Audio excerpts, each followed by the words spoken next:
Hi, everybody. Father Bill Holtzinger here, and this is your Friday Reflection. Well, when I was a third grader, I was walking home from school, and I was carrying my violin case. And I was probably, I don't know, 10 pounds wet. I exaggerate, of course. But I was very small, and I was a prime target for bullies. And as I was walking home, I think it was sixth graders, my memory serves, somebody that's much older than I was as a grade schooler. And he started following me, but on the other side of the street, and started calling out to me and saying things that were pretty mean, eventually crossed the street, and then proceeded to push me down and just start slapping me while I was just on the ground. Of course, I didn't enjoy that one bit. In fact, I was crying. I did not actually offer any defense. My violin case was only something I could put between us for so long. And the gentleman said, if you tell anybody, it's going to be worse again or next time. And as I was released from this guy, I eventually got home and I was just, bawling my eyes out. And of course, thank God my mom did the right thing. She sent me back to the grade school. We looked through a yearbook of the different students, and I was able to kind of point this person out, and the person got in trouble, and I never had a problem with him since. And at least since I went through that school and eventually graduated out, and I don't know where he went after that, but I was no longer being, bullied by this individual as a third grader. This has repeated itself on other occasions, but I just want to point this out because I harbored incredible anger to this person. And it's natural to do so, right? This person assaulted me, and I did not do a darn thing other than just walking home innocently and tried to ignore him.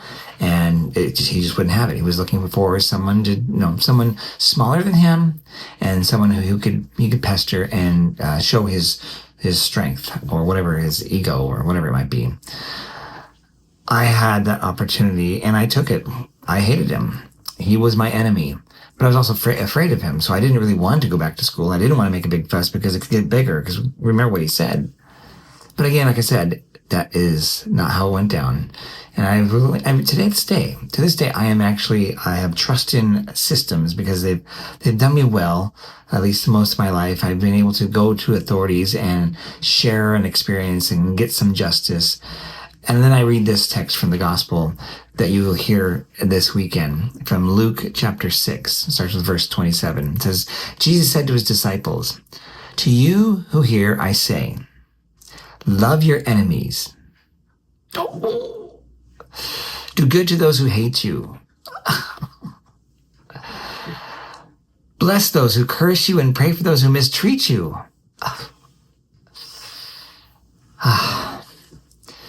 I wasn't very good at that as a young kid. I was a pacifist, and I've always had been because of the other occasions of a repeated kind of situation as I got older in middle school and at high school. I would not offer any defense, but I would go to the authorities. And I had this finally strength within me that if they said something like that, if you tell anybody, et cetera, I would next say, it's too late already. Because there's nothing going to do that's going to stop me from sharing what happened. And that comes, I think, from the grace of God, but also comes from hurt and woundedness, but then also that desire to defend myself. And then I read here, again, moving on. Jesus says this, "To the person who strikes you on one cheek, offer the other one as well. And from the person who takes your cloak, do not even withhold your tunic."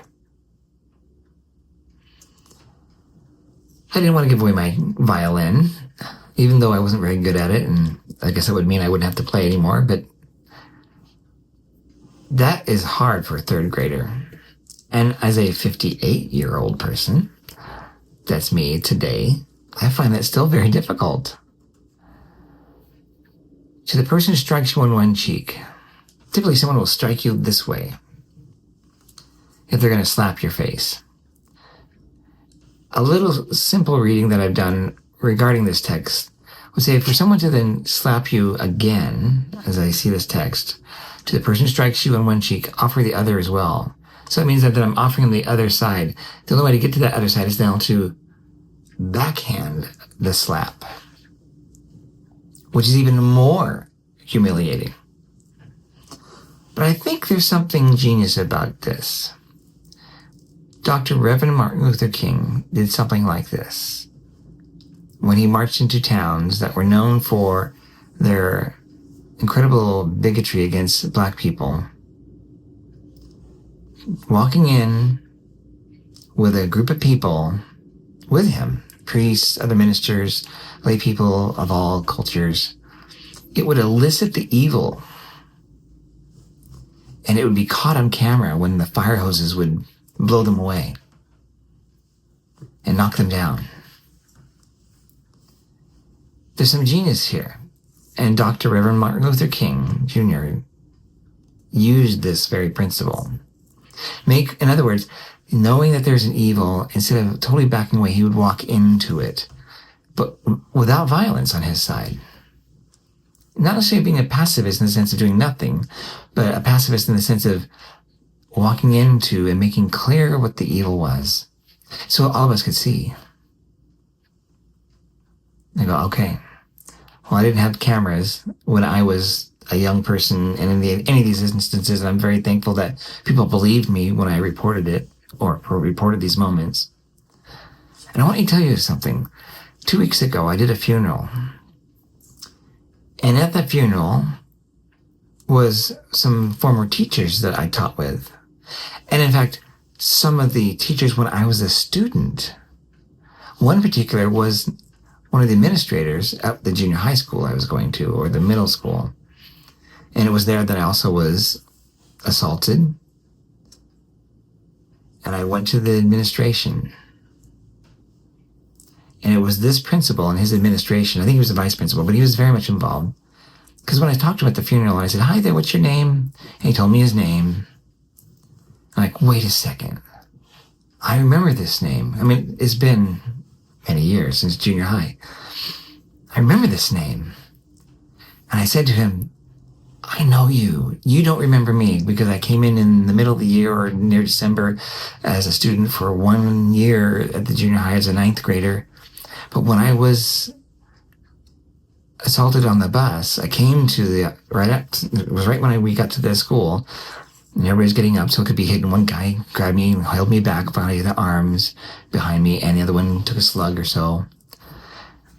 They said, 'You better not tell anybody.' And I told them again. I said, 'It's too late.'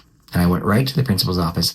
And this administrator and his other people that helped him with the administration did me right. They stopped the offense. I couldn't actually defend myself, and I was well outnumbered and outsized even by one of the persons. But good came out of it. And those people were on alert. They got in trouble, appropriately so, by the authorities in the school, and I'm sure their parents got to know it. And so they stayed away from me. So Jesus is not being a pacifist in the sense of never do anything, but seek out justice. And this is just one kind of angle on this scripture, but it allowed me to find, again, faith in an institution that was the school. Yes, a lot of institutions can be corrupted because we're human, but not all of them. And I thank this gentleman. He was an older man now at the funeral, and he was kind of looked at me like, "I don't remember this." I'm like, "Of course you don't. I remember it because it happened to me." That was probably one of many of those events. He actually said, yes, that was some difficult years. We kind of pieced together the years. There was a lot of that going on. And they struggled during that time to keep it under wraps. And I thanked him. And I said, "I bet you never get any thanks. I bet you, as an administrator, no student probably thanked you for helping them, saving them, keeping them safe, and giving them some confidence in humanity." The man is a Christian, clearly, and he was praising God as I was praising God for this, as we were meeting and talking. And it was awesome. It brought all these things, the emotions. I got very animated speaking to him because those feelings came back. And also not just of what happened, but the joy of being listened to and meeting, having justice meted out. maybe you're being called to be like that. That is a person. And maybe you are a person in a role, a leadership role where you're helping people to right wrongs. And sometimes you do these things quietly and you never get any credit. Know that it's okay. God sees it. And maybe there'll be a person like myself who will remember you. And later on down in the years, I'll come to you and say, thank you. Thank you for being a good shepherd to me and guarding me and keeping me safe. These are many of the puzzle pieces for myself, my friends, of why I'm a priest. Above me is an image of the Good Shepherd. It actually had this image created specifically for my ordination because that's what I want to be, as a good shepherd. Am I a perfect shepherd? No. Am I a sinner? Yes. Do I make mistakes? Yes. But I still have a goal. And I do want to be there with you. I want to thank you. I feel so blessed to be your shepherd here at Holy Trinity.